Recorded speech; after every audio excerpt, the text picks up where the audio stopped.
ഭാഗവതിയെ നമ്മുടെ ഈ സരസ്വതി ക്ഷേത്രത്തിൻ്റെ മുമ്പിലുള്ള ആ വൃക്ഷത്തിൻ്റെ ചുവട്ടിൽ വെച്ച് നമ്മുടെ ഈ ക്ലാസ്സിൽ ഇപ്പോൾ പഠിക്കുന്ന ശ്രീ ഗോദവർമ്മ അടക്കമുള്ള വിദ്യാർത്ഥികളുടെ സാന്നിധ്യത്തിൽ കാണാനിടയായത് ജീവിതത്തിലെ ഒരു അനർഘ നിമിഷമായിട്ടാണ് ഞാൻ കണ്ടത്.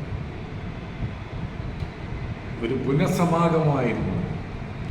അദ്ദേഹത്തെ കണ്ടപ്പോൾ ആശാൻ്റെ വരി ഞാൻ ഓർത്തുപോയി. ഒരു ചിന്തകൾ ചൂഴ്ന്നിടുന്നുമേൽ ഒരുമിച്ചീയൽ കണക്ക് മേൽക്കുമേൽ.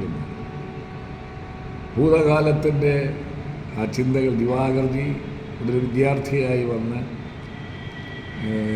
പിന്നെ ഈ സ്ഥാപനത്തിൻ്റെ ഒരു ജീവാത്മാവും പരമാത്മാവുമായി മാറത്തക്ക വിധത്തിൽ ഈ കോഴ്സിൻ്റെ ഒരു കാറ്റലറ്റിക് ഏജൻറ്റ്, ഒരു രാസത്വരകമായി അദ്ദേഹം പ്രവർത്തിക്കുകയും ഈ കോഴ്സ് മതിയായ വിദ്യാർത്ഥികളെ കിട്ടാതെ വന്നപ്പോൾ അദ്ദേഹം തന്നെ മുൻകൈ എടുത്ത് സമൂഹത്തിൻ്റെ വിവിധ ശ്രേണികളിൽ വിരായിച്ചിരുന്ന മിടുക്കരായ ആളുകളെ കൊണ്ടുവന്ന് വീണ്ടും ഈ കോഴ്സിനുണ്ട് പുനരുജ്ജീവനം നൽകിയ ഒരു മഹത് വ്യക്തിത്വത്തിൻ്റെ ഉടമ കൂടിയാണ് അദ്ദേഹം.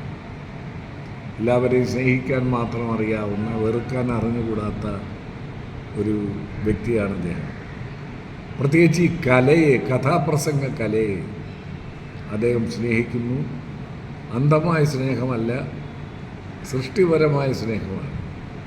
അദ്ദേഹം എഴുതിയിട്ടുള്ള നിരവധി ഗ്രന്ഥങ്ങൾ, പണ്ഡിതോചിതമായ പാണ്ഡിത്യം നിറഞ്ഞു നിൽക്കുന്ന ഗ്രന്ഥങ്ങൾ കഥാപ്രസംഗ വിദ്യാർത്ഥികളും പഠനത്തിന് വിധേയമാക്കേണ്ടതാണ്, അധ്യാപകരും എന്നാണ് എൻ്റെ അഭിപ്രായം.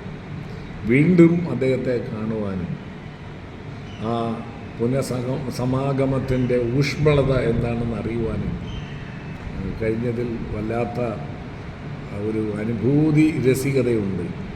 വീണ്ടും ജീവിതത്തിൽ വിലപ്പെട്ട സമയത്തിനിടെ അദ്ദേഹം ഇവിടെ വരണം എന്ന് വീണ്ടും അഭ്യർത്ഥിക്കുകയാണ്. അതോടൊപ്പം തന്നെ നമ്മുടെ ഈ വർഷത്തെ പ്രാക്ടിക്കൽ പരീക്ഷ ഈ മാസം മാർച്ച് മാസം 21-ാം തീയതിയാണ്.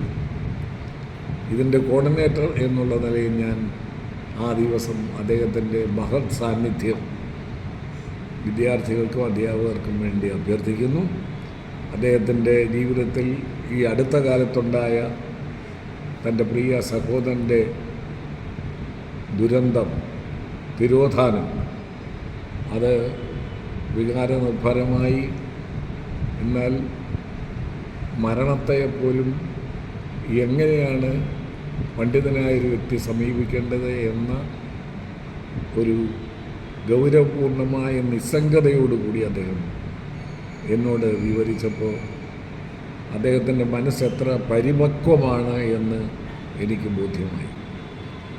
ഇനിയും സന്ദർഭം കിട്ടുമ്പോൾ ഈ സ്ഥാപനത്തിൽ വരികയും ഈ കഥാപ്രസംഗ കോഴ്സിന് വേണ്ട മാർഗനിർദ്ദേശങ്ങൾ നൽകുകയും ചെയ്യണമെന്ന് വിദ്യാർത്ഥികൾക്കും അധ്യാപകർക്കും ഈ കോഴ്സിനും വേണ്ടി ഞാൻ സ്നേഹപൂർവ്വം അദ്ദേഹത്തോട് അഭ്യർത്ഥിക്കുന്നു.